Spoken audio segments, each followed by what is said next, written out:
नमस्कार साथियों, मैं आप सभी का मेरे चैनल पे स्वागत करता हूँ। आज जो हम चर्चा करेंगे वो करेंगे कि जो रीट का अंतिम जो रीट में 25 दिन बचे हैं रीट परीक्षा के, उन अंतिम 25 दिनों में हमारी क्या रणनीति हो ताकि रीट परीक्षा में न केवल हम पात्रता प्राप्त कर सके, हम रीट परीक्षा को पास कर सके, बल्कि हम रीट परीक्षा को अच्छे अंकों से कम जो है वो 120 अंकों से 120 प्लस अंकों से जो है वो रीट को पास कर सके। तो इसके लिए हम अंतिम 25 दिनों में अपन क्या रणनीति अपनाएं, अपन को क्या काम करना चाहिए, अपन को क्या काम नहीं करना चाहिए इन अंतिम 25 दिनों में, उन दिनों में अपन चर्चा करेंगे। मैं मेरे जो अनुभव रहे अंतिम 25 दिनों के वो भी आपके साथ जो है वो शेयर करूंगा। तो सबसे पहले तो आपको क्या करना है कि रीट परीक्षा को हल्के में नहीं लेना है। मैंने भी मेरे आसपास जो है वो मैं बहुत सुन रहा हूँ अभी कि रीट क्या है कि रीट तो एक प्री है, तो इसको लोग हल्के में नहीं ले रहे, इसको लोग हल्के में ले रहे बिल्कुल कि रीट प्री है, मेंस पे ज़्यादा फोकस करो। ऐसा नहीं है, आपको रीट परीक्षा को बिल्कुल भी हल्के में नहीं लेना है। आपको दिमाग में ये बात बिठानी है कि जब जब मैं रीट में पात्रता प्राप्त करूँगा, कि जब मैं रीट में पात्रता प्राप्त करूँगा तब ही मैं मेंस का एग्ज़ाम दे पाऊँगा। और रीट इतनी भी आसान नहीं होती है। सरकार अध्यापक ले रही है, अध्यापक जो है वो किसी भी राष्ट्र की नींव होती है, तो सरकार जो है वो ऐसा पेपर नहीं देगी या इतनी भी आसानी से सरकार अध्यापक बनाने वाली नहीं है। तो आपको रीट जो है उसको बिल्कुल भी हल्के में नहीं लेना है, रीट की अच्छे से तैयारी करनी है और उसको सही से तैयारी करनी है, वरना होगा कि आप इसको हल्के में लोगे, आपको पात्रता नहीं मिलेगी। और इस बात का दुख आपको उस समय सबसे ज़्यादा होगा जब थर्ड ग्रेड के फॉर्म भरे जाएंगे। जब थर्ड ग्रेड के फॉर्म भरे जाएंगे, मान लीजिए आप पात्र नहीं हुए, तो आपकी क्या हालत होगी वो आप खुद समझ सकते हो। आपको किसी को पूछने की ज़रूरत नहीं है। इसलिए पहले तो आपको यही करना है कि रीट परीक्षा की जो है वो सीरियस होकर तैयारी करनी है, इसको हल्के में नहीं लेना है। अपन को दूसरा काम क्या करना है, पाठ्यक्रम। जो भी रीट का पाठ्यक्रम है वो आप जिस जगह पर बैठकर पढ़ाई कर रहे हो, चाहे लाइब्रेरी हो चाहे आपका रूम हो, उसके दीवार पर उसको लगा देना है पाठ्यक्रम को। इसके दो फायदे हो गए। पहला फायदा क्या होगा, आप पाठ्यक्रम के अतिरिक्त कोई भी चीज़ नहीं पढ़ोगे, जो पाठ्यक्रम में है वही पढ़ोगे। दूसरा फायदा क्या होगा कि आपको ये चीज़ें पता होगी कि मैंने कौन सी चीज़ पढ़ ली है और मुझे कौन सी चीज़ पढ़नी है। तो पाठ्यक्रम है, और आप कई बार जो पाठ्यक्रम लगा होने से आपको क्या एक कॉन्फिडेंस भी आएगा कि हाँ मैंने तो 70% सिलेबस तो कवर है, 80% सिलेबस तो मेरा जो है वो कवर है। तो पाठ्यक्रम आप जिस जगह बैठकर पढ़ाई कर रहे हो वहाँ पर जरूर लगाए। इससे दो फायदे होते हैं, पहला अनावश्यक चीज़ें नहीं पढ़ी जाती, और दूसरा जो है वो हमें पता रहता है कि हमने कौन कौन सी चीज़ें पढ़ ली है, कौन कौन से टॉपिक जो है वो अभी अपन को पढ़ने हैं, और एक पॉजिटिविटी हमारे अंदर आती है, एक कॉन्फिडेंस आता है। तीसरा आपको क्या काम करना है कि अभी आपको कोई भी न्यू बुक्स या न्यू नोट्स नहीं पढ़ने, कम से कम पढ़ना है। मैं तो को पढ़ो ही नहीं। अभी क्या होता है कि अभी आप अपने दोस्तों के रूम पर जाते हो, दोस्त के पास जाते हो, वो न्यू किताब लेके आता है या न्यू नोट्स लेके आता है, या आप कहीं पर भी कोई न्यू किताब या नोट्स देखते हो तो आपके दिमाग में क्या आता है, और कि सारे सवाल तो इसी किताब से आएंगे, मैंने अब तक जो किताब पढ़ी है वो तो सारी की सारी कैसी किताबें, फालतू किताबें हैं, मुझे तो कुछ भी सवाल नहीं आ रहा। उस किताब के 2 पेज आपने देखे, 2 पेज में से आपको एक भी सवाल नहीं आया। अब आप क्या करोगे, घबरा जाओगे और आप तुरंत उस किताब को खरीदोगे, घर पे जाके आपकी किताब तो दूर रख दोगे और उस किताब को पढ़ने लग जाओगे। ऐसा अभी आपको बिल्कुल भी नहीं करना है। आपके पास अभी जो किताब है आपको बस वही पढ़नी है, उसके अलावा आपको कुछ भी नहीं पढ़ना है। आपको बार बार दोहरान करना है। आपने जो बुक्स पढ़ ली है उन बुक्स का 2 से 3 से 4 बार, जितना जल्दी जितना ज़्यादा हो सके आप उनका क्या करो, दोहरान करो। कोई न्यू बुक्स या न्यू नोट्स मत पढ़ो अभी के टाइम में, क्योंकि अगर अभी आप बुक पढ़ोगे कब तो आप उस बुक को 25 दिनों में पूरी करोगे, कब आप उसका रिवीजन करोगे। और आपने जो पढ़ा है ना वो इनफ है, बहुत है। जितनी भी किताबें आ रही है सारी अच्छी है, जितनी भी क्लासें हैं, जितने भी सर पढ़ाते हैं सब बहुत अच्छा पढ़ाते हैं। तो आपने अब जहाँ से पढ़ लिया है, आपके पास जो स्टडी मटेरियल है उस स्टडी मटेरियल पर आपको विश्वास करना पड़ेगा इन अंतिम 25 दिनों में। और यदि आपने विश्वास कर लिया तो आप यकीन मानिए कि आप जो है इन अंतिम 25 दिनों में जीत गए हैं। तो आपको ये विशेष ध्यान रखना है कि अभी आपको कोई भी न्यू मटेरियल नहीं पढ़ना है। और आपको क्या काम करना है, दोहरान पर बल देना है। देखिए साइकोलॉजी में एक कहावत है कि practice made a perfect man. जो प्रैक्टिस है वही किसी भी व्यक्ति को जो है वो परफेक्ट बनाती है। तो आप आपको ये जो साइकोलॉजी है उसको अपने जीवन में उतारना है, तो आपको भी जो है इस रीट परीक्षा में अच्छे अंक प्राप्त करने के लिए क्या करना पड़ेगा, बार बार प्रैक्टिस करनी पड़ेगी, बार बार दोहरान करना पड़ेगा। तो दोहरान का तो बहुत ही विशेष महत्व है। यदि आप 2 से 3 बार दोहरान कर लेते हैं तो यकीन मानिए आपके 120 नंबर से कम बिल्कुल भी नहीं आएंगे। अब देखिए दोहरान में एक क्या समस्या आ रही होगी, अब आपको ऐसा लग रहा होगा कि मैंने जो कुछ भी पढ़ा है मुझे तो कोई भी सवाल नहीं आता, मुझे तो कोई भी उत्तर नहीं आता, मेरा परीक्षा में क्या होगा। तो ये चीज़ मेरे साथ भी सेम होती थी। जब रीट के अंतिम दिन थे उस समय मेरा जो दोहरान है वो 6 से 7 बार हो चुका था, फिर भी मुझे ऐसा लगता था कि मुझे तो कुछ भी नहीं आ रहा है, मैं तो फेल हो जाऊंगा, मैं तो 70-80 नंबर आ जाएंगे रीट में। मेरे दिमाग में यही चलता रहता था। लेकिन जैसे ही मैं परीक्षा में गया, जो प्रश्न आए उन प्रश्न को पढ़ते ही उसका उत्तर मेरे दिमाग में आ गया। उसका कारण क्या था, मैंने दोहरान किया था। तो आप जो दोहरान कर रहे हो वो आपके दिमाग में सेव है, अब जैसे ही परीक्षा में काम आएगा वो तुरंत जो है आपके सामने आ जाएगा। इसलिए आपको ये घबराना नहीं है, टेंशन नहीं लेनी है कि मुझे कुछ भी याद नहीं है। आपको सब कुछ याद है। जब भी एक वो होता है ना कि एक वो बूढ़ा व्यक्ति बैठा था, वो चल भी नहीं पा रहा था, चल वो मतलब खाट पे पूरे दिन सोता रहता था। लेकिन क्या हुआ कि एक दिन वहाँ पे आग लग गई। अब वो बूढ़ा आदमी जो है खुद अपने पैरों पे खड़ा हो गया और भाग के चला गया। क्यों? क्योंकि यदि वो वहाँ से नहीं भागता तो उसकी ज़िंदगी जा सकती थी। उसी प्रकार से जो कुछ भी आपने पढ़ा हुआ है वो आपके मस्तिष्क में सेव है। अब जिस समय ज़रूरत पड़ेगी आपकी, उस समय आपका मस्तिष्क जो है वो उसको अपने आप एक्टिव करेगा। तो आपको बस दोहरान करना है। आपको ये चिंता नहीं करनी है कि मुझे कुछ याद हो रहा है नहीं हो रहा है, सब कुछ आपको याद हो रहा है और परीक्षा में जो है वो आपका बहुत ही अच्छा रिजल्ट आएगा यदि आपका दोहरान है तो। देखिए अभी आगे अपन जो अभी पढ़ते हैं वो है कि पढ़ने का तरीका क्या हो।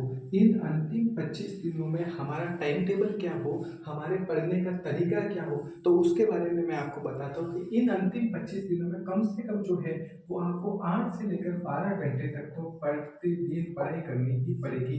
कम से कम आपको 8 घंटे तो जो है वो पढ़ना ही है। दूसरा, अपन मनोविज्ञान में पढ़ते हैं व्यक्तिगत विभिन्नताएं, यानी कि प्रत्येक व्यक्ति है उसमें अलग अलग विविधताएं होती है। तो मैं आपको ये नहीं कहूंगा कि आपको सुबह 4 बजे उठ के पढ़ना है कि 3 बजे उठ के पढ़ना है, कोई जरूरी नहीं है। आपको जो समय उचित लगे। कोई लोग होते हैं जो सुबह जल्दी 4 बजे उठ के पढ़ते हैं, कोई लोग होते हैं जो रात को लेट तक पढ़ते हैं। तो कोई ज्यादा फर्क नहीं है। हाँ, ये बात जरूर है कि अपन यदि सुबह जल्दी उठ के पढ़े तो वो चीजें जो है वो अपन को जल्दी याद होती है क्योंकि एकदम शांत माहौल होता है। तो फिर भी आपकी जो इच्छा है, आपको जो समय सही लगे उस समय पढ़िए, लेकिन कम से कम अपन 8 से 12 घंटे जो है वो दिन के जरूर पढ़े। दूसरा, जब भी अपन पढ़ाई शुरू करें तो सबसे पहले जो है वो अपन क्या पढ़ ले, मनोविज्ञान। सबसे पहले जो है वो अपन मनोविज्ञान पढ़ ले और उसके बाद शिक्षण विद्या पढ़ ले।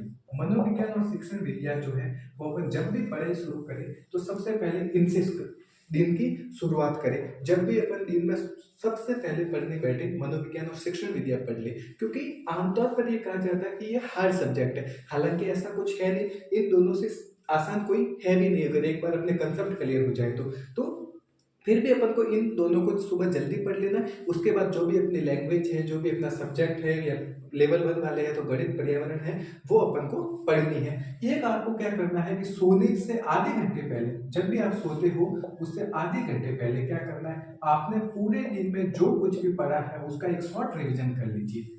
जब भी आप सो रहे हो, जब भी आप सो रहे हो, आपके कि अब मैं सो रहा हूँ उससे आधे घंटे पहले आपको क्या करना है कि आपने आज पूरे दिन में क्या क्या पढ़ा है सुबह से लेकर अब तक, उसका एक शॉर्ट रिवीजन कर लीजिए। इस शॉर्ट रिवीजन से क्या होगा कि आपने जो वो पूरे दिन में पढ़ा है वो वापस से आपको याद हो जाएगा और इस तरह से जो है वो आपकी स्मृति में परमानेंट हो जाएगा। वो आपको चीज पूरा जो है वो चीजें क्लियर हो जाएगी। तो आपको ये जो 3 है वो जरूर करने की, कम से कम 8 से 12 घंटे पढ़ना है। सबसे पहले पढ़ाई की शुरुआत जब भी करें मनोविज्ञान और शिक्षण विद्या पढ़ ले, और जब भी आप रात को सोए उससे आधे घंटे पहले जो है वो इनका जरूर रिवीजन करें जो भी आपने पूरे दिन में पढ़ा है।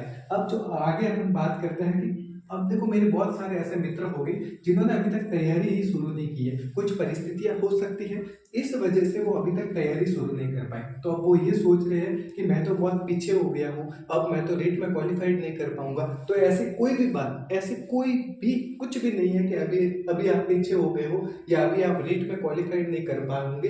अभी तो 25 दिन है। जब कछुआ जो है वो खरगोश को रेस में हरा सकता है तो आप तो इंसान है और आपके पास 25 दिन है। आप इन 25 दिनों में जो है वो वो रीट में न केवल पास हो सकते हैं, न केवल पात्रता प्राप्त कर सकते हैं, बल्कि अच्छे अंकों से जो है वो रीट में उत्तीर्ण हो सकते हैं। लेकिन इसके लिए आपको करना क्या होगा, एक अच्छी रणनीति अपनानी होगी। देखिए, यदि अभी तक आपने तैयारी शुरू नहीं की है तो अभी आपको कोई भी नोट्स नहीं बनाने हैं, कोई भी कोर्स नहीं लेना है, अभी हम कोई भी कोर्स नहीं ले।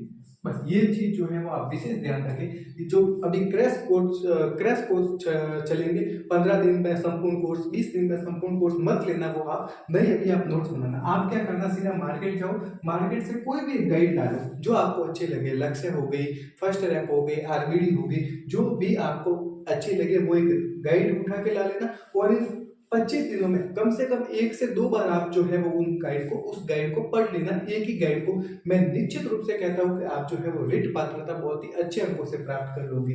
अभी यदि आप नोट्स बनाने लग गए तो इन 25 दिनों में आप क्या तो पढ़ोगे और क्या आप नोट्स बनाओगे। अगर आपने कोर्स ले लिया तो आप क्या इस कोर्स में आप जो है आप नोट्स बनाओगे, आप समझोगे, आप पढ़ोगे। दिन तो हमारे पास 25 रहे, इसलिए आपको वो गाइड लानी है और उस गाइड को भी ज्यादा गहराई में अपन को नहीं जाना है। उस गाइड को जब भी आप पढ़ो तो अपन को ज्यादा गहराई में नहीं उतरना है, उसके जो बेसिक चीजें हैं वो अपन को पढ़ते हुए चलना है, क्योंकि हमारे पास अंतिम 25 दिन बचे हैं। तो आपको, यदि आप ये रणनीति अपना रहे हो और अभी तक आपने तैयारी शुरू नहीं की है, फिर भी आप ये रणनीति अपनाओ तो आप 25 दिनों में है जो है मैं दावे के साथ कहता हूँ कि जरूर रीट परीक्षा जो है वो पास अच्छे अंकों से कर लूंगे। ठीक है, अब अपन को देखो आगे क्या करना है। हमने इतने टाइम से पढ़ लिया, अब अपन को ये भी तो देखना है कि हमारे किन चीजों, हमारी गलतियां कहाँ हो रही है। अब अपनी गलतियां कहाँ हो रही है वो कौन बताएगा, वो बताएगी टेस्ट सीरीज। वो कौन बताएगा, वो बताएगी टेस्ट सीरीज। सबसे पहले तो आप क्या करेंगे, जो गलत प्रश्न पत्र है रीट 2018, रीट 2022, रीट 2023, उन प्रश्न पत्रों को एक बार जरूर देखें कि उसमें किस स्तर के सवाल पूछे गए हैं, वो स्तर अपन को ध्यान रखना है। उसके बाद जो है वो आप टेस्ट सीरीज, ये टेस्ट सीरीज जरूर दे, क्योंकि ये हमारी गलतियां बताती है और जब गलतियां हमें पता चलती है तभी तो हम सुधार कर पाएंगे। मैं ये सोच लूं कि मैं तो साइकोलॉजी का बहुत बड़ा विद्वान हूँ, मैं तो हिंदी का बहुत बड़ा विद्वान हूँ, मुझे मेरी गलतियां कौन बताएगी, टेस्ट सीरीज। कोई ना कोई टेस्ट होगा, वही तो मुझे बताएगा कि मैं कितना बड़ा विद्वान हूँ, मैं कहाँ गलतियां कर रहा हूँ। तो आपको भी जो है वो इन टेस्ट सीरीज का अभ्यास करना है। मैं आपको जो है वो एक सलाह दूंगा कि यदि टेस्ट सीरीज आप ऑफलाइन मोड में दें तो वो बहुत ही अच्छा है। ऑफलाइन मोड में कैसे दें, टेस्ट सीरीज जो भी ये पेपर है इसकी एक प्रिंट निकाल लें और ओएमआर सीट जो है वो गूगल से डाउनलोड करके उसके भी आप प्रिंट ले लें। अब आप अपने रूम में बैठ जाए और रीड का जो भी टाइम है वो टाइम अपने मोबाइल में सेट कर लें और उसके बाद जो है आप बिल्कुल शांत माहौल में उस ओएमआर को दे और बिल्कुल ईमानदारी से जो है वो वापस उस ओएमआर को जांचे कि आपके कितने नंबर आ रहे हैं। क्योंकि जो रेट है वो आपको ऑफलाइन मोड में देनी है, ओएमआर में देनी है, तो इससे जो है वो आप, यदि आप बैठोगे उसका पेपर पे आप सवाल करोगे तो ज्यादा जो है वो आपके लिए बेटर रहेगा। यदि आप ऑनलाइन भी देते हो तो भी अच्छी बात है। कुल मिला के आपको जो है वो टेस्ट सीरीज जरूर देनी है और आप रीट की परीक्षा में जाओ तब कम से कम 20 टेस्ट आप जरूर दें, कम से कम 20 टेस्ट। अब देखिए टेस्ट सीरीज कैसे देनी है। आपने पहला टेस्ट दे दिया, आपके नंबर आ गए 150 में से 130। अब आप तो फूले ही नहीं समा रहे कि मैं बहुत इंटेलिजेंट हूँ। अब दूसरा टेस्ट दे दिया, उसमें नंबर आ गया 150 में से 93। अब आप वापस से जो है वो डाउन हो गए। तो जब भी आप टेस्ट सीरीज दो ना, इसमें कभी भी ये मार्क्स मत देखो, इन नंबर का कोई मतलब ही नहीं है। टेस्ट सीरीज क्यों दी जाती है, हमारी गलतियों को बाहर निकालने के लिए, ताकि हम अपनी उन गलतियों को सुधार सके। ये बात याद रखना। आप जब भी टेस्ट सीरीज दो आप नंबर मत देखो, आप ये देखो कि आपके उन 150 में से कितने सवाल गलत हुए और वो गलत क्यों हुए, आपने क्या गलती की है। उन गलतियों को अपन को पकड़ना है ताकि वो जो गलतियां हुई है वो हमारी परीक्षा हॉल में नहीं हो सके। तो इस तरह से आपको जो है वो टेस्ट देना। अब एक सबसे इंपॉर्टेंट जो बात है वो है इन 25 दिनों में आपको क्या करना है कि फालतू मुद्दों पर चर्चा नहीं करनी है। आप दोस्त के रूम पे गए और वहां पे बहस होने लग गई। मैं नॉर्मल सा बताता हूँ, दोस्त ने बोल दिया कि यार मैंने तो एक किताब में पढ़ा था कि थॉर्नडाइक ने हाथी पे प्रयोग किया। अब आप कह रहे हो कि नहीं, थॉर्नडाइक ने तो बिल्ली पर प्रयोग किया था। अब आप दोनों की बहस होने लग गई, 2 घंटे आपने खराब कर दी और लास्ट में रिजल्ट क्या आया कि हाँ थॉर्नडाइक ने तो बिल्ली पर ही प्रयोग किया था। तो ये जो अंतिम 25 दिन है, इन अंतिम 25 दिनों में आप रीट के संबंध में किसी भी दोस्त से बाकी कोई बात नहीं करें। जो दोस्त रीट दे रहा है या तो उससे दूर हो जाए, या आप जब भी उससे मिले तो आप उसको एक बात जरूर बोले कि देख जो भी सिद्धांत है, जो भी साइकोलॉजी है, जो भी रीट है, उसके बारे में मेरे से बहस मत करना।